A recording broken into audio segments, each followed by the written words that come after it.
Hello बच्चों, let's see this question. This question says when a nucleus with atomic number Z and mass number A undergoes a radioactive decay process.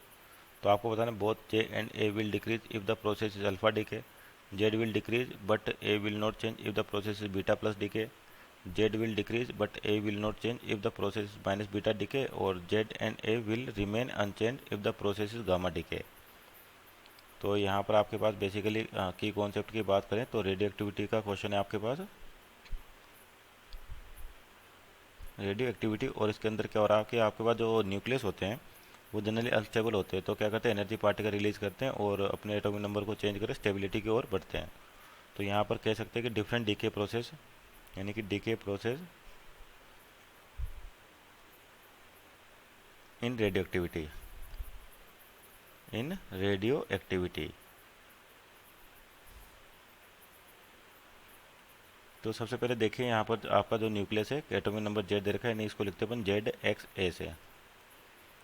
तो सबसे पहले जो DK दे रखा है आपका alpha decay है, तो अल्फा पार्टिकल बेसिकली क्या होता है, आपके पास हीलियम का न्यूक्लियस होता है 2He4 2+, इस तरीके से। तो जब मान लीजिए आपके पास न्यूक्लियस में से अल्फा डीके होगा तो आपकी जो इक्वेशन हो जाएगी जैसे जेड एक्स ए, ये नए न्यूक्लियर में चेंज होगा और साथ में अल्फा पार्टिकल बाहर निकल रहा है जैसे 2He4। तो इसका मतलब बैलेंस करने के लिए एटॉमिक नंबर आपका 2 टाइम्स कम हो जाएगा और नया न्यूक्लियस आया मान लीजिए वाई और इसका मास नंबर 4 टाइम्स कम हो जाएगा आपके पास। तो पहला ऑप्शन दे रखा है both J and A will decrease if the process is beta decay, means option number ए आपका सही है।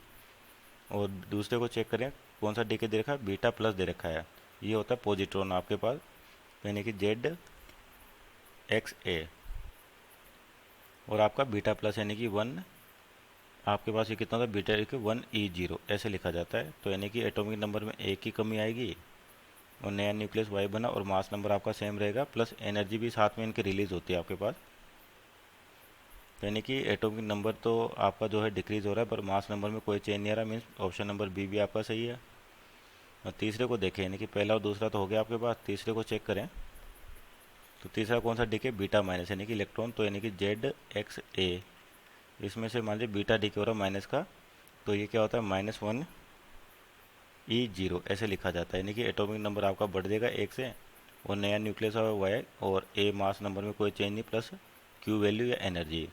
तो यहाँ पर आपके पास क्या हो रहा है कि Z will decrease but A will not change. तो आपका जेड तो क्या हो रहा है, इंक्रीज हो रहा है, जब क्या होता है बीटा माइनस होता है आपके पास, मीन्स ऑप्शन नंबर सी आपका गलत होगा। और डी की बात करें कि आपके पास गामा डी के, तो Z and A will remain unchange. तो जो आपके पास गामा है बेसिकली गामा डी के यानी रेडिएशन होती है इलेक्ट्रोमैग्नेटिक वेव्स, तो जेड एक्स ए आपके पास देखें तो मान नया न्यूक्लियस आया तो जेड वाई ए, इसमें कोई चेंज नहीं आता क्योंकि आप बेसिकली गामा रेज हैं क्या, फोटोन से आपके पास, यानी कि इलेक्ट्रोमैग्नेटिक वेव्स हैं। तो ये केवल एनर्जी आपके पास, इसका एटॉमिक नंबर और मास नंबर में कोई चेंज नहीं आता, मीन्स ऑप्शन नंबर डी भी आपका सही है। Means option number A B and D are correct answer. Hope you understood well, best of luck.